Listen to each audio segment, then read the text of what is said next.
Part 2. The Scowrers. Chapter 1. The Man. It was the 4th of February in the year 1875. It had been a severe winter, and the snow lay deep in the gorges of the Gilmerton Mountains. The steam ploughs had, however, kept the railroad open, and the evening train, which connects the long line of coal-mining and iron-working settlements, was slowly groaning its way up the steep gradients which led from Stagville on the plain to Vermissa, the central township which lies at the head of Vermissa Valley. From this point the track sweeps downward to Barton's Crossing, Helmdale, and the purely agricultural county of Merton.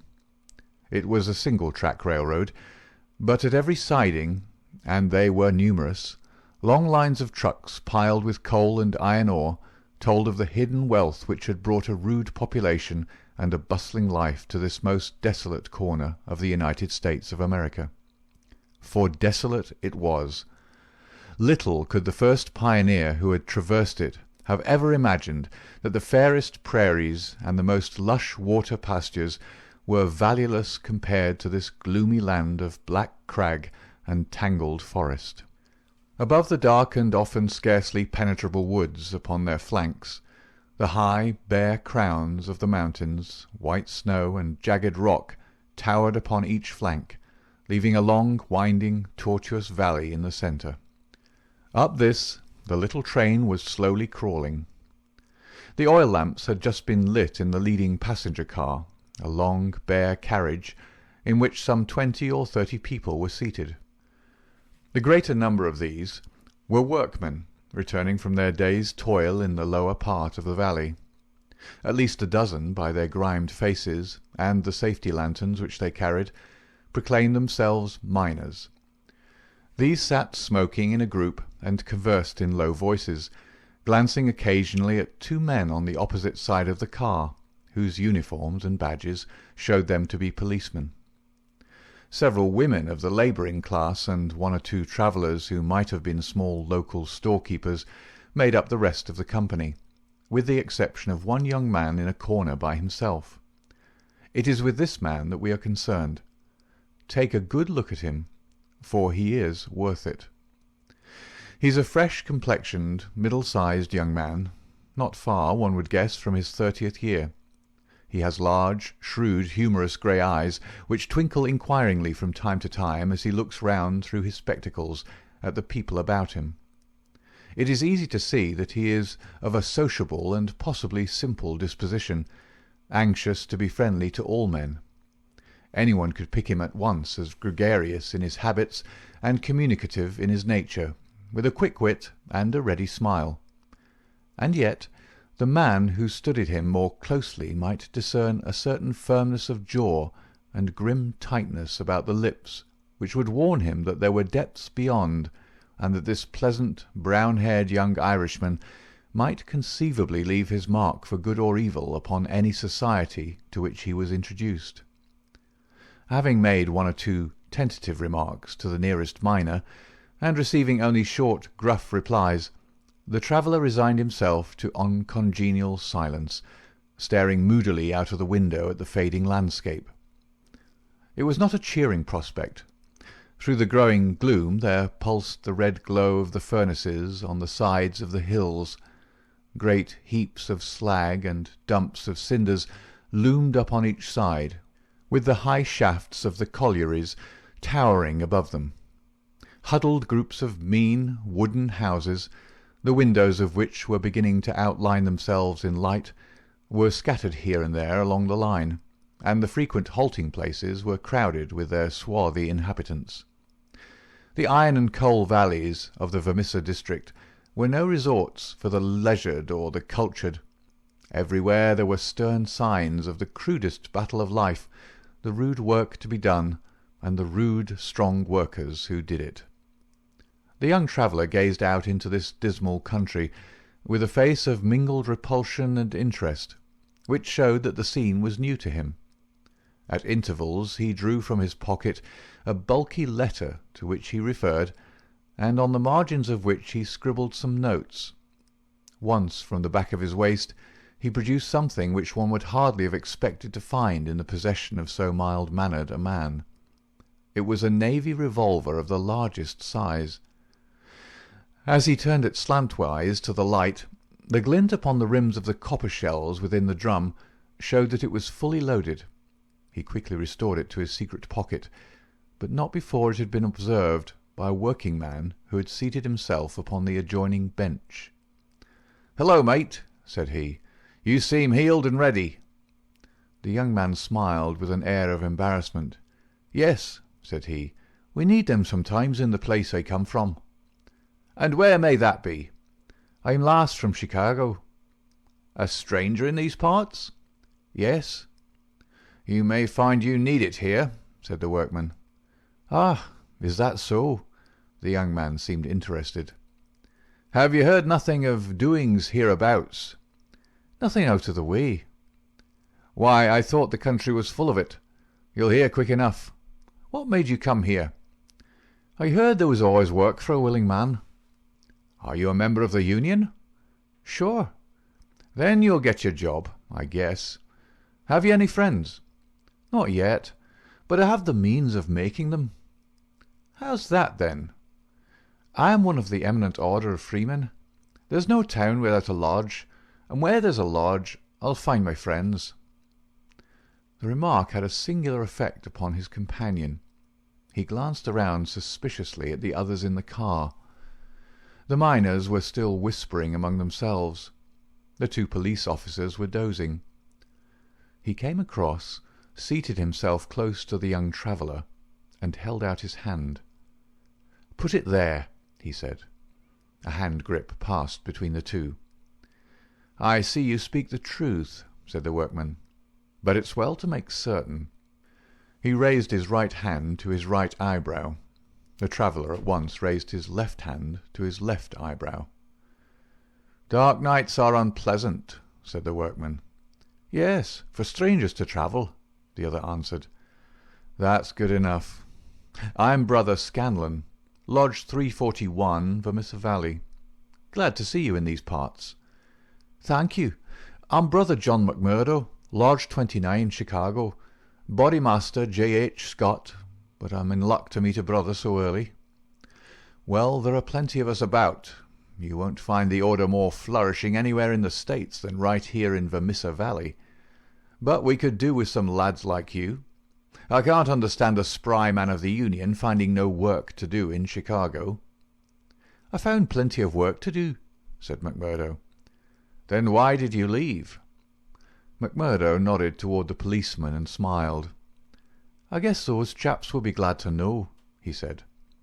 Scanlon groaned sympathetically. "In trouble?" he asked in a whisper. "Deep."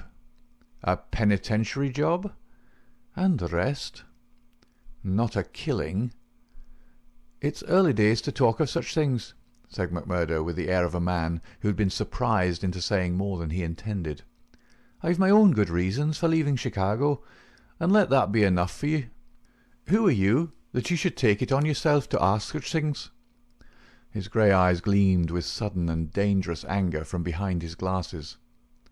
"All right, mate, no offence meant. The boys will think none the worse of you, whatever you may have done. Where are you bound for now?" "Vermissa." "That's the third halt down the line. Where are you staying?" McMurdo took out an envelope and held it close to the murky oil lamp. "Here is the address. Jacob Shafter, Sheridan Street. It's a boarding house that was recommended by a man I know in Chicago." "Well, I don't know it, but Vermissa is out of my beat. I live at Hobson's Patch, and that's here where we're drawing up to now. But say, there's one bit of advice I'll give you before we part. If you're in trouble in Vermissa, go straight to the Union House and see Boss McGinty. He's the bodymaster of Vermissa Lodge, and nothing can happen in these parts unless Black Jack McGinty wants it. So long, mate. Maybe we'll meet in Lodge one of these evenings, but mind my words, if you're in trouble, go to Boss McGinty." Scanlon descended, and McMurdo was left once again to his thoughts. Night had now fallen, and the flames of the frequent furnaces were roaring and leaping in the darkness. Against their lurid background, dark figures were bending and straining, twisting and turning with the motion of winch or of windlass, to the rhythm of an eternal clank and roar. "I guess hell must look something like that," said a voice. McMurdo turned and saw that one of the policemen had shifted in his seat and was staring out into the fiery waste. "For that matter," said the other policeman, "I allow that hell must be something like that. If there are worse devils down yonder than some we could name, it's more than I'd expect. I guess you're new to this part, young man." "Well, what if I am?" McMurdo answered in a surly voice. "Just this, mister, that I should advise you to be careful in choosing your friends. I don't think I'd begin with Mike Scanlon or his gang if I were you." "What the hell is it to you? Who are my friends?" roared McMurdo in a voice which brought every head in the carriage round to witness the altercation. "Did I ask you for your advice, or did you think me such a sucker that I couldn't move without it? You speak when you're spoken to, and by the Lord you'd have to wait a long time if it was me." He thrust out his face and grinned at the patrolman like a snarling dog. The two policemen, heavy, good-natured men, were taken aback by the extraordinary vehemence with which their friendly advances had been rejected. "No offence, stranger," said one. "It was a warning for your own good, seeing that you are, by your own showing, new to the place." "I'm new to the place, but I'm not new to you and your kind," cried McMurdo in cold fury. "I guess you're the same in all places, shoving your advice in when nobody asks for it." "Maybe we'll see more of you before long," said one of the patrolmen with a grin. "You're a real hand-picked one, if I'm a judge." "I was thinking the same," remarked the other. "I guess we may meet again." "I'm not afraid of you, and don't you think it," cried McMurdo. "My name's Jack McMurdo, see? If you want me, you'll find me at Jacob's Shafters on Sheridan Street, Vermissa. So I'm not hiding from you, am I? Day or night, I dare to look the like of you in the face. Don't make any mistake about that."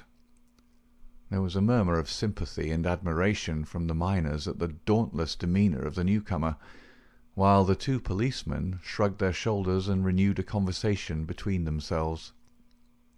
A few minutes later, the train ran into the ill-lit station, and there was a general clearing, for Vermissa was by far the largest town on the line.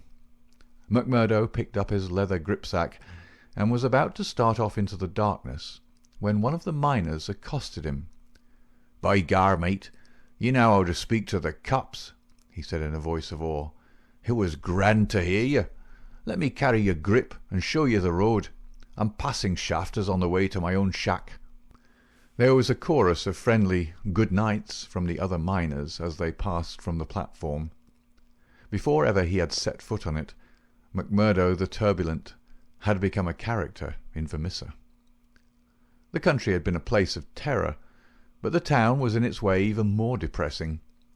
Down that long valley there was at least a certain gloomy grandeur in the huge fires and the clouds of drifting smoke, while the strength and industry of man found fitting monuments in the hills which he had spilled by the side of his monstrous excavations. But the town showed a dead level of mean ugliness and squalor. The broad street was churned up by the traffic into a horrible rutted paste of muddy snow. The sidewalks were narrow and uneven. The numerous gas lamps served only to show more clearly a long line of wooden houses, each with its veranda facing the street, unkempt and dirty. As they approached the centre of the town, the scene was brightened by a row of well-lit stores, and even more by a cluster of saloons and gaming houses, in which the miners spent their hard-earned but generous wages. "That's the Union House," said the guide, pointing to one saloon which rose almost to the dignity of being a hotel. "Jack McGinty is the boss there." "What sort of man is he?" McMurdo asked. "What? Have you never heard of the boss?" "How could I have heard of him, when you know that I'm a stranger in these parts?" "Well, I thought his name was known clear across the country. It's been in the papers often enough." "What for?" "Well," the miner lowered his voice, "over the affairs." "What affairs?" "Good Lord, mister, you are queer. If I must say it without offence, there's only one set of affairs that you'll hear of in these parts, and that's the affairs of the Scowrers." "Why, I seem to have read of the Scowrers in Chicago. A gang of murderers, are they not?"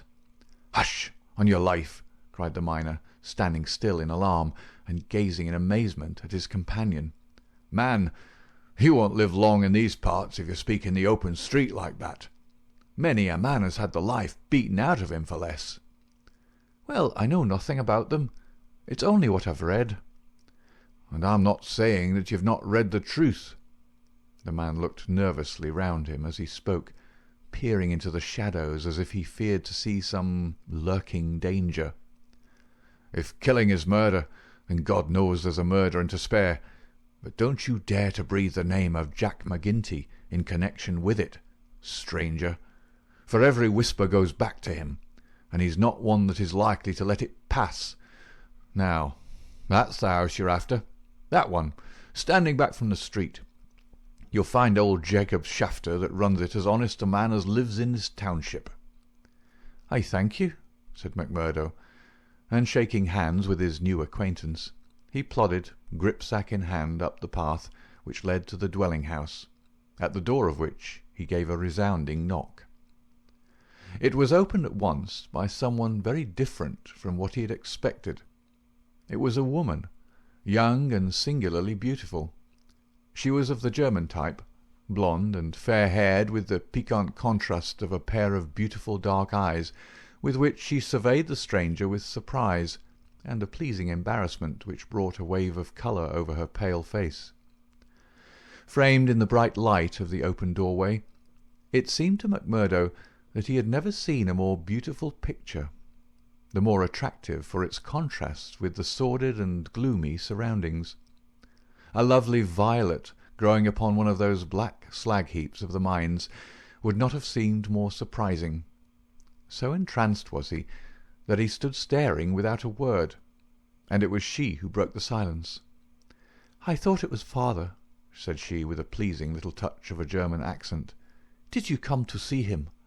He's downtown. I expect him back every minute." McMurdo continued to gaze at her in open admiration until her eyes dropped in confusion before this masterful visitor. "No, miss," he said at last. "I'm in no hurry to see him. But your house was recommended to me for board. I thought it might suit me, and now I know it will." "You are quick to make up your mind," said she with a smile. "Anyone but a blind man could do as much," the other answered. She laughed at the compliment. "Come right in, sir," she said. "I'm Miss Ethel Shafter, Mr. Shafter's daughter. My mother's dead, and I run the house. You can sit down by the stove in the front room until father comes along. Ah, here he is, so you can fix things with him right away." A heavy, elderly man came plodding up the path. In a few words, McMurdo explained his business. A man of the name of Murphy had given him the address in Chicago. He, in turn, had had it from someone else. Old Shafter was quite ready. The stranger made no bones about terms, agreed at once to every condition, and was apparently fairly flush of money. For $7 a week paid in advance, he was to have board and lodging. So it was that McMurdo, the self-confessed fugitive from justice, took up his abode under the roof of the Shafters, the first step which was to lead to so long and dark a train of events, ending in a far distant land. End of Part 2, Chapter 1.